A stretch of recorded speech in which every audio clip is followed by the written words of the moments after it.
പക്ഷെ ഞാൻ ഇസ്ലാമിനെ മനസ്സിലാക്കുന്നത് എൻ്റെ ചുറ്റും താമസിക്കുന്ന, പ്രത്യേകിച്ച് ഇപ്പൊ ഞാൻ താമസിക്കുന്ന പ്രദേശം എടത്തനാട്ടുകര ബഹുഭൂരിപക്ഷം വരുന്നത് ഇസ്ലാം സഹോദരങ്ങളാണ്, മുസ്ലിമുകളാണ്.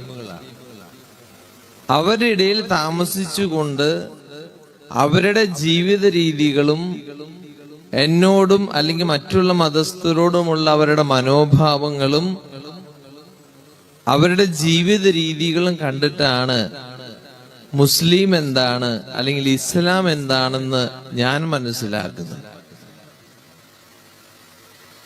അങ്ങനെ നോക്കുമ്പോൾ എനിക്ക് പലപ്പോഴും നല്ല അനുഭവമാണ്. മണ്ണാർക്കാട് ഇരിക്കുന്ന ബഹുഭൂരിപക്ഷം ഇവിടെ ഇരിക്കുന്ന ആരെയും എനിക്ക് പരിചയമില്ല. അതുകൊണ്ട് ഇവിടെ വന്ന് നിങ്ങളെയൊക്കെ ഒന്ന് സുഖിപ്പിച്ച് സംസാരിച്ചിട്ട് അങ്ങോട്ട് പോകാം എന്നുള്ളൊരു ധാരണ എനിക്കില്ല.